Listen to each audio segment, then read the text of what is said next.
to Dr. William Ruto, I would say his regime has been a thug's paradise. Land grabbing has become the order of the day. Using goons, who seem to work sometimes hand in hand with the police, has become official. This is the worst government ever, or the worst executive ever. Lies are part of William Ruto's DNA. You remember even the church calling him out. He's the first president ever of this country to be called out, not just by the opposition and the public, but by the church collectively for lies. And going on national television and international media to deny abductions, when he's already on record saying that he will stop abductions if parents advise their children to behave better. So he really doesn't care.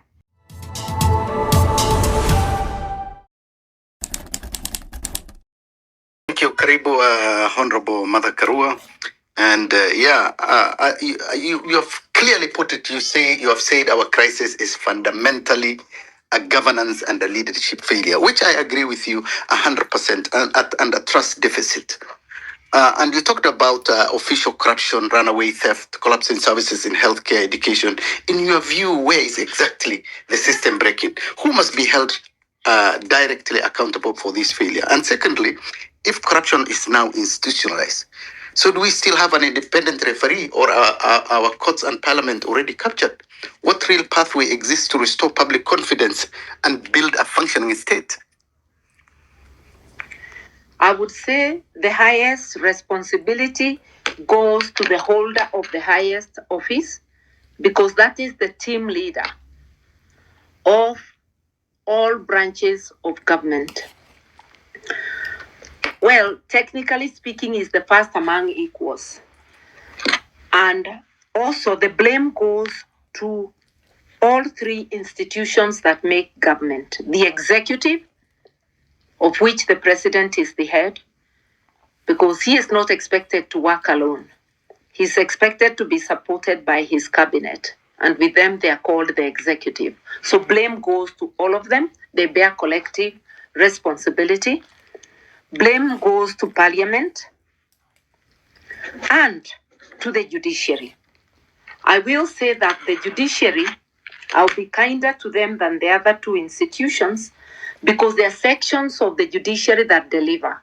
In actual fact, if it were not for the good things that are done by the judiciary from time to time, maybe we would have drowned under this sea of corruption. But there is indeed an attempt to infiltrate even the judiciary. And you can see that some decisions are sometimes informed by the needs of the executive rather than the needs of the citizens or what the law says. And therefore, I would encourage those in the judiciary doing the right thing to continue doing it, but even those who are wayward to remember that their power is derived directly from the people, and the executive merely gets involved in the appointment and swearing in after the Judicial Service Commission has selected them on behalf of the people, and their power is not derived from the executive. And I would say the same to Parliament, but Parliament is beyond redemption. And I keep on saying we need to start seeing more input from members of opposition parties who are in Parliament, so that when a bill passes, like the 6 infamous bills, including the cybercrime bill and the bill that is allowing government to sell parastatals, the land bill, which is making everybody pay extra taxes, and others, we need to see who contributed what during debate. Because if members of the opposition are absent during debate, or if they did not oppose it enough, then they would not have the chance to say that it is those supporting government who are passing it. Because Parliament, every voice matters. Even if it's a single voice articulating the issues on behalf of the people, then we can say there is redemption in Parliament. But currently, in my view, the worst Parliament ever. So, yeah. All those people are responsible, but the highest responsibility goes to Dr. William Ruto. I would say his regime has been a thug's paradise. Land grabbing has become the order of the day. Using goons, who seem to work sometimes hand in hand with the police, has become official. This is the worst government ever, or the worst executive ever. And the highest responsibility, I've already apportioned it. Thank you. Thank you. I'll just take you quick to a very Ruto'S Al Jazeera interview where he denied abductions and defended the police shooting. Many Kenyans saw this as a dangerous attempt to gaslight the public. How do you interpret a president who normalizes state violence on international media? And what does it say about the moral and democratic collapse of our republic? When the head of state admits that he doesn't regret ordering police shoot protesters, does that amount to state-sanctioned brutality? It does, but let me first say that lies are part of William Ruto's DNA. You remember even the church calling him out. He's the first president ever of this country to be called out, not just by the opposition and the public, but by the church collectively for lies.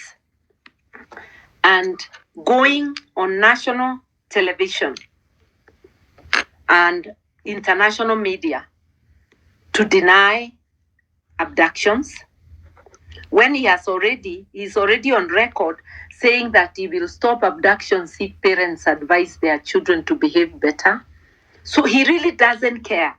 It's like he believes the more he lies, the more he becomes believable. It is our lowest as a nation if that is who is presiding over our affairs. And rather than just sit and apportion blame on the leadership, including him, we should be asking ourselves, how shall we get out of this hole that we find ourselves in? How can we ensure that our votes matter come the next season? How can we influence those around us to do better when voting?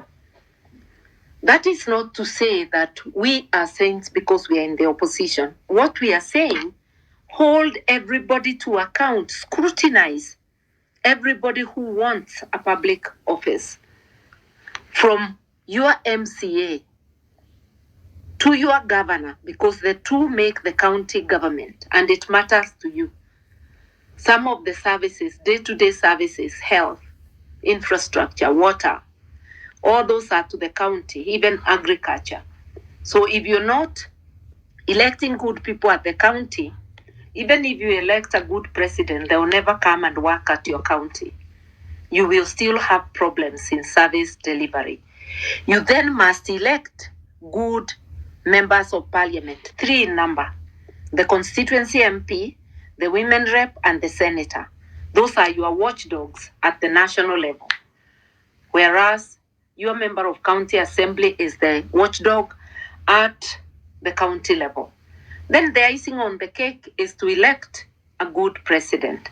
So how are we going individually to make sure that we impact on the next election to get good leadership?